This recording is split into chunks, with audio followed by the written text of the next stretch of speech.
മായക്കാഴ്ചകളുടെ അത്ഭുത ലോകമാണ് ശരിക്കും വയനാട്. ഒരു അവധിക്കാലം വന്നാൽ വയനാടൊന്ന് കാണണമെന്ന് ആഗ്രഹിക്കാത്ത ആളുകൾ കുറവാണ്. എന്നാൽ ഹൈറേഞ്ചിലെ ടൂറിസ്റ്റ് കേന്ദ്രങ്ങളിൽ നിന്ന് വരുന്ന വാർത്തകൾ അത്ര സുഖകരമല്ല. ജില്ലയിലെ ഇക്കോ ടൂറിസം കേന്ദ്രങ്ങൾ അടച്ചിട്ട് 3 മാസം കഴിഞ്ഞു. കുറുവ ദ്വീപ് അടക്കമുള്ള ടൂറിസം കേന്ദ്രങ്ങളെ ആശ്രയിച്ച് കഴിയുന്ന ആളുകൾ കനത്ത പ്രതിസന്ധിയാണ് നേരിടുന്നതെന്ന് വയനാട് ബ്യൂറോ റിപ്പോർട്ട് ചെയ്യുന്നു.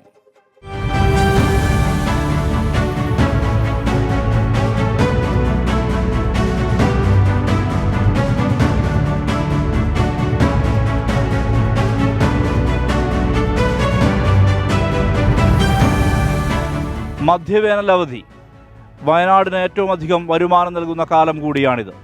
കാട്ടാനയാക്രമണങ്ങളുടെ തുടർച്ചയായാണ് ജില്ലയിലെ ഇക്കോ ടൂറിസം കേന്ദ്രങ്ങൾ അടച്ചിട്ടിരിക്കുന്നത്. ഇതിപ്പോഴും തുടരുകയാണ്. ഇതോടെ ജീവിതം പ്രതിസന്ധിയിലായിരിക്കുകയാണ് ഈ മേഖലയെ ആശ്രയിച്ച് ജീവിക്കുന്നവരുടെ. വോട്ടിൻ്റെ സമയത്ത് മാത്രമേ പാർട്ടി നോക്കുന്നുള്ളൂ. അപ്പോൾ ആ പാർട്ടിയുടെ ആൾക്കാർ ആര് തന്നെയായിരുന്നാലും നമുക്കിത് അടച്ചിട്ടിരിക്കുന്ന സമയമാണ്. എന്നാൽ നമ്മൾ ഇത്രയും ബുദ്ധിമുട്ടുന്നുണ്ട്. എന്നാൽ ഇവർക്ക് വേണ്ടിയിട്ട് ഇത് എന്തെങ്കിലും ചെയ്ത് തുറന്നു കൊടുക്കാമെന്ന് ഒരു പാർട്ടിക്കാരും ഇന്ന് വരെ ഇത്ര അടച്ചിട്ടുണ്ട് ആരും അന്വേഷിക്കാൻ വന്നിട്ടുമില്ല. അപ്പോൾ നമ്മൾ അപേക്ഷിക്കുക എന്താണെന്ന് വെച്ചാൽ ഒരു മാനന്തവാടിയോ കേരളത്തിൽ എവിടെ ഒരു പരിപാടി നടന്നാലും കുടുംബശ്രീക്കാർ സെറ്റ് സാരി കൊടുത്ത് വരണം, പരിപാടിയിൽ പങ്കെടുക്കണം. പോയില്ലെങ്കിൽ കമ്മിറ്റിയിൽ ഒരു 10 രൂപ ഉണ്ടോയെന്ന് ആരും അന്വേഷിക്കില്ല. അത്ര വരെ ഞങ്ങളെല്ലാം പിരിവിട്ട് എടുത്ത് അതിനും പോയി പങ്കെടുക്കും. പക്ഷേ ഇനി മുതൽ ഞങ്ങൾ അങ്ങനത്തെ ഒരു പരിപാടിക്ക് ഉണ്ടാവില്ല. ദയവ് ചെയ്ത് തുറന്നു തരണമെന്ന് മാത്രമേ ഞങ്ങൾക്ക് പറയാനുള്ളൂ.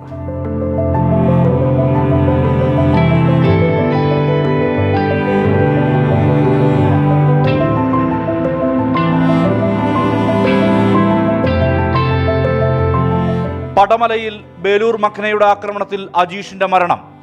ബേലൂർ മഖനയെ പിടികൂടാനുള്ള ദൗത്യം തുടരുന്നതിനിടെ പാക്കത്ത് കാട്ടാനയാക്രമണത്തിൽ ഫോറസ്റ്റ് വാച്ചർ പോളിന്റെ മരണം. ഇതോടെ വനം വകുപ്പ് വയനാട്ടിലെ ഇക്കോ ടൂറിസം കേന്ദ്രങ്ങൾ അടച്ചിട്ടു. അടച്ചിടാനുള്ള ഹൈക്കോടതി നിർദ്ദേശവും പിന്നാലെ എത്തി.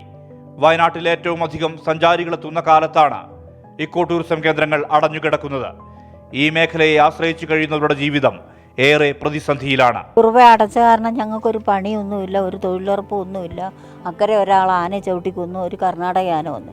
ഇക്കരെ പണിയുള്ള ആളെ അവിടെയും കൊന്നു. അന്ന് അടച്ചിട്ട് 3 മാസം ആവാറായി.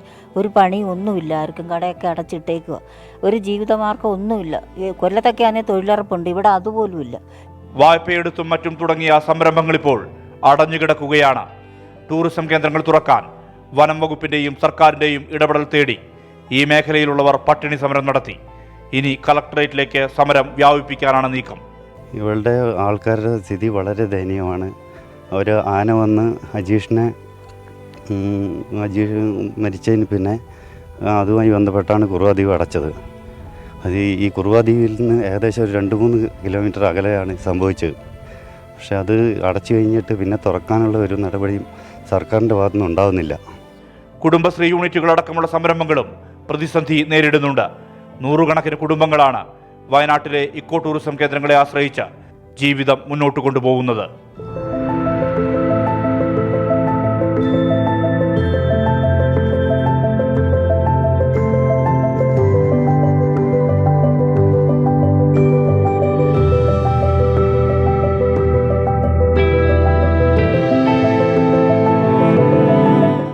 ഇത് കുറുവ ദ്വീപിന്റെ മാത്രം സ്ഥിതിയല്ല. ജില്ലയിലെ മറ്റ് ഇക്കോ ടൂറിസം കേന്ദ്രങ്ങളും നേരിടുന്നത് സമാനമായ പ്രതിസന്ധിയാണ്. വനം വകുപ്പ് കണ്ണു തുറക്കണം. ഇക്കോ ടൂറിസം കേന്ദ്രങ്ങൾ തുറക്കാനുള്ള നടപടി വേഗത്തിലാക്കണം. മനു ദാമോദരനൊപ്പം സുർജിത് അയ്യപ്പത്ത്, 24 വയനാട്. പൊതുജനം കഴുതയല്ല സാർ. വർഷാവർഷം വരുന്ന സീസൺ സമയത്ത് ഈ പ്രതിസന്ധിയിൽ കടുത്ത നിരാശയിലാണ് വയനാട്ടിലെ ടൂറിസ്റ്റ് കേന്ദ്രങ്ങളെ ആശ്രയിച്ച് കഴിയുന്ന ആളുകൾ. അവർക്ക് പറയാനുള്ളത് കൂടി നമുക്ക് നോക്കാം. ജനങ്ങളുടെ പ്രതികരണങ്ങൾ. വയനാട് ജില്ലയിലെ ഏറ്റവും പ്രധാനപ്പെട്ട ടൂറിസ്റ്റ് കേന്ദ്രമാണ് കുറുവ ദ്വീപ്. ഈ കുറുവ ദ്വീപിനെ ആശ്രയിച്ച് ഇവിടെ 10,000-ഓളം ജനങ്ങൾ ജീവിക്കുന്നുണ്ട്.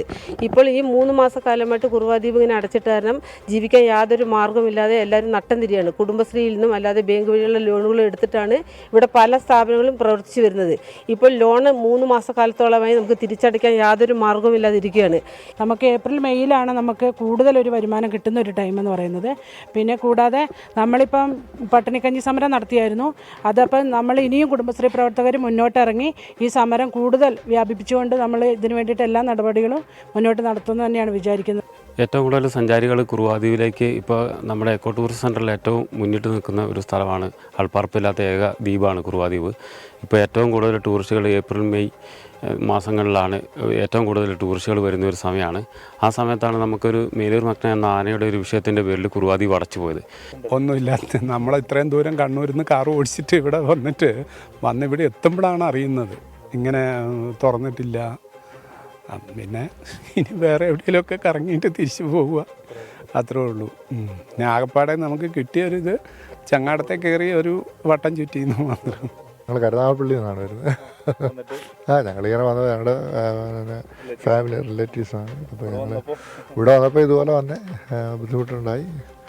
ഇവിടെ വന്നപ്പോഴാണ് ഇത് അറിയുന്നത് ഇങ്ങനെ ക്ലോസ് ചെയ്തു എന്നുള്ളത്. കുഴപ്പമില്ല, ഇനി അത് അധികാരികൾ അതിന് വേണ്ടുന്ന കാര്യങ്ങൾ ചെയ്താൽ അത് മറ്റുള്ളവർക്കും, അത് തന്നെയല്ല ഇവിടെ ഒരുപാട് പേര് ഇതുകൊണ്ട് ജീവിക്കുന്ന ഒരുപാട് പേരുണ്ട്, അവർക്കതൊരു പ്രയോജനമാകുമെന്നുള്ള. എന്തായാലും ഈ കുറുവാദ്വീപിലെ ടൂറിസത്തെ ആശ്രയിച്ച് കഴിയുന്ന ഒരുപാട് ആളുകളുണ്ടെന്ന് മനസ്സിലായി.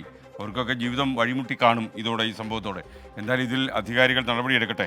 റമിത് രാജൻ പറഞ്ഞു, DRSK നമ്മുടെ വാർത്താ ലേഖകർക്ക് പ്രത്യേക പ്രൊട്ടക്ഷൻ കൊടുക്കേണ്ടി വരുമോ? പിന്നെ കേരളത്തിൽ ശരിക്കും മറ്റ് ഉത്തരേന്ത്യൻ സംസ്ഥാനങ്ങൾ പോലെയല്ല, വാർത്താലേഖകർക്കും പത്രപ്രതിനിധികൾക്കും ടെലിവിഷൻ ജേർണലിസ്റ്റുകൾക്കും ഒന്നും ഒരു ബുദ്ധിമുട്ടുമില്ലാതെ സ്വതന്ത്രമായി പ്രവർത്തിക്കാൻ കഴിയുന്ന സ്ഥലമാണ്. ചില ഒറ്റപ്പെട്ട സംഭവങ്ങളിൽ ഇതേപോലെ ചില അധോലോകങ്ങളും അതേപോലെ ചില ഗുണ്ടകളും ഒക്കെ ഇടപെട്ടെന്ന് വരും. അതുപോലെ ചിലപ്പോൾ നമ്മൾ ഇവർക്കെതിരെ ചില വാർത്തകൾ കൊടുത്താൽ ആ ആളുകൾ ചിലപ്പോൾ ചില കൊട്ടേഷൻ കൊടുത്തെന്ന് വരും.